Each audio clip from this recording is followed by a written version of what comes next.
So if you are a dental practice owner or a cosmetic dental practice owner, to be specific, and you are running advertisements or you're advertising, whether that might be Meta or it might be on Google, but you're not quite seeing the results that you want, or quite simply your ads are not profitable, you may be missing this one important concept that we must consider when we are advertising, and that is building a belief bridge. Now, I'm just going to share an example of what I mean of why it's important to build a belief bridge. So let's say you are a dental practice owner and you've hired agencies in the past, whether that's a marketing agency or an advertising agency, to get you more highly qualified patients, not just to get you leads, because not all leads are equal, to get you highly qualified patients.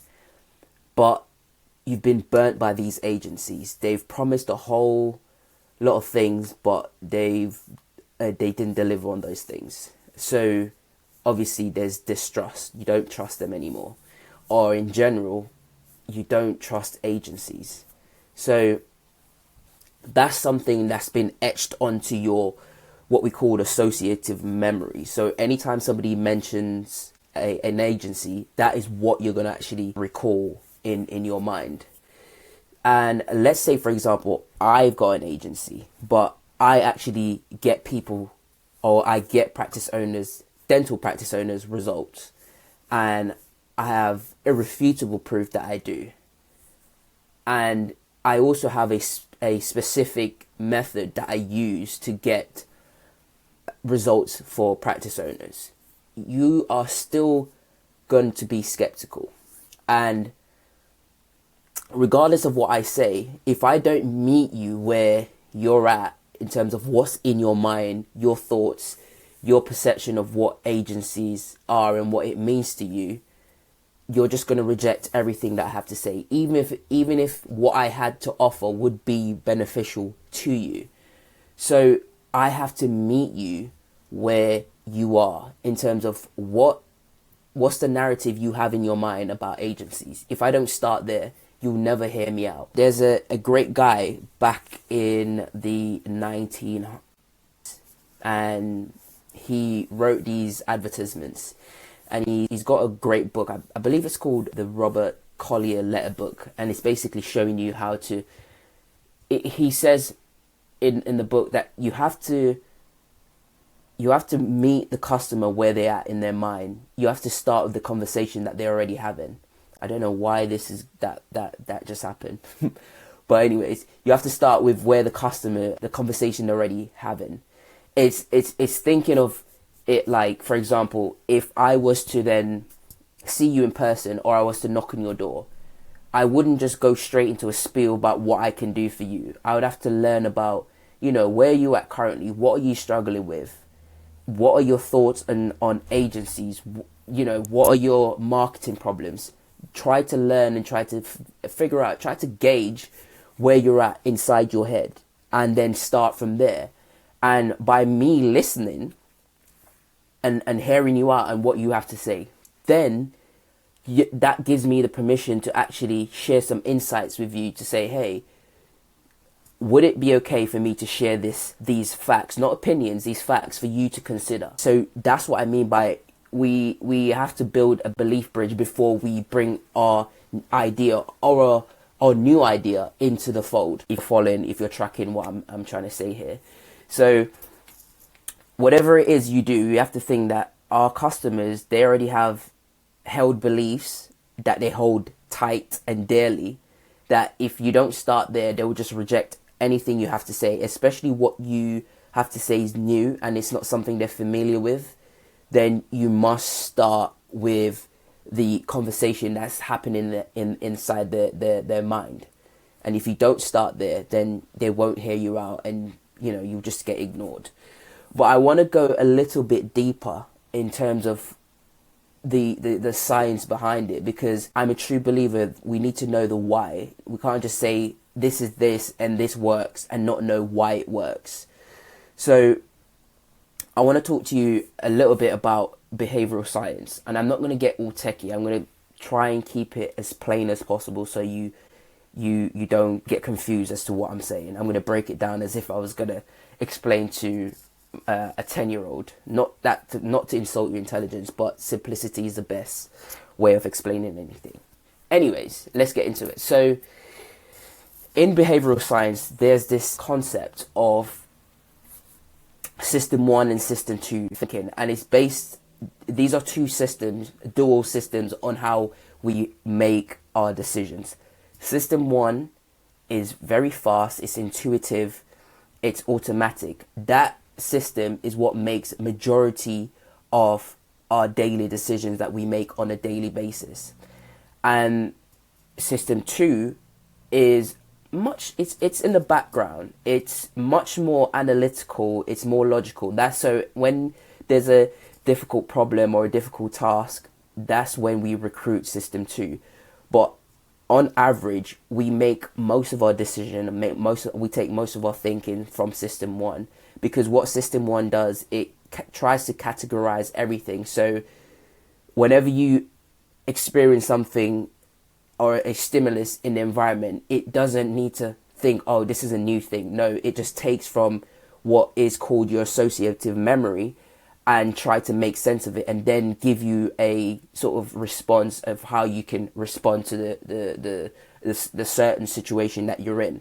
Okay, so system 1, again, is fast, it's intuitive, and it's also implicit, because we make these decisions without actually knowing that we make them. Think about when you drive to work and you forget, you don't even remember driving to work, or you drive to the gym but you don't remember how you got there. That is just system 1. But let's just say if there was a detour and you needed to take a new route that you're not so familiar with, that's how you would start to recruit system 2. And what we want to do, because system 1 makes the majority of our decision making, we don't want our customers, when we are putting out our messaging, having to recruit system 2, because it's a lot of work. And one of the characteristics of system 2 is that it's very lazy.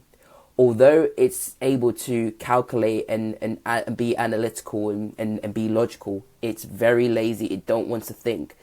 And what it often does even, it acts as a endorser rather than an enforcer. So when system 1 suggests certain things, even if it's an imperfect decision making, system 2 won't challenge it. It will just go with what system 1's recommend. So that is one of the sort of downfall of system 2, if you like, is that it's lazy, and often it just endorses most of what, or advocate for most of what system 1 recommend.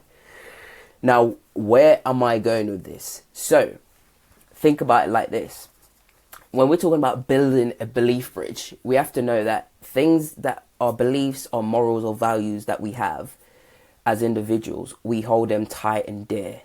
And remember how I said that system 1, it holds a lot of, it's like pattern recognition. So it holds a certain schema of things, and it categorizes them in the associative memory. So if you come with a new idea that's not already stored in system 1 sort of purview, it will instantly reject it. So do you see now that when I am coming and saying, hey, I've got a new way, but you've already been burnt, because that's what you hold in system 1, it's not, you're not going to register what I'm saying and accept it as truth. You're going to reject it, and it's going to cause resistance, and you're going to be like, no, I'm not trying to listen to that. So that's the science behind it, is that we often, if it's not familiar, if it's a totally new idea, we're not going to hold, the brain doesn't like two conflicting ideas happening at the same time. That's what we call cognitive dissonance. The brain hates that. So think about it. Whose idea do you think somebody's going to hold near and dear? What they think of the world, how they see the world, or something that you're trying to get them to see. And the other thing with system 2 is, when you are thinking analytically, system 2 doesn't go out and find conflicting evidence or conflicting arguments. It finds things that you already have in your schema, in your associative memory. So whatever it is that you believe, it would take information from there. So if you don't have the information that I'm giving you, like, hey, if you have no idea about the new way that I get results for practice owners, then System 2 won't endorse that thought pattern.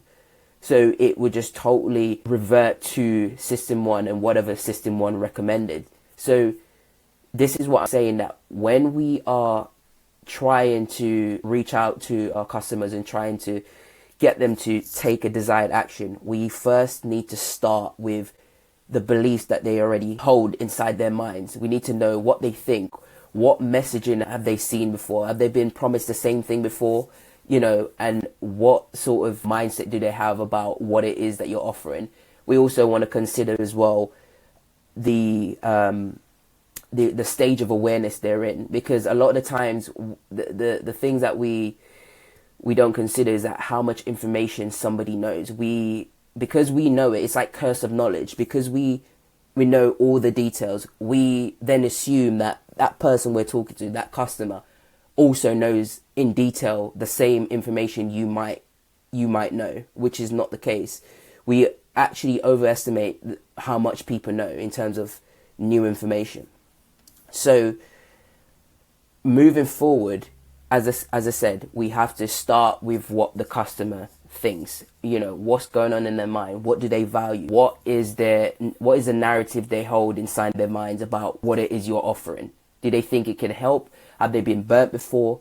When you listen and you acknowledge and you start from where they are, then you then give yourself permission for them to say, okay, actually this person has tried to learn and tried to understand where I'm coming from, and I've actually come and highlighted the downfalls of, for example, agencies, as we discussed before, and they're not trying to pull one over. They're actually being honest. When you do that and you show that you care and that you're actually listening or actually care about their thought pattern and what they think, then you gain the permission to then but to share not opinions, facts of how you could actually help them. And people are more receptive to that when you listen first. So it's that maxim: always seek first to understand people before you try to bludgeon them over the head with whatever it is you're trying to offer. So gain understanding first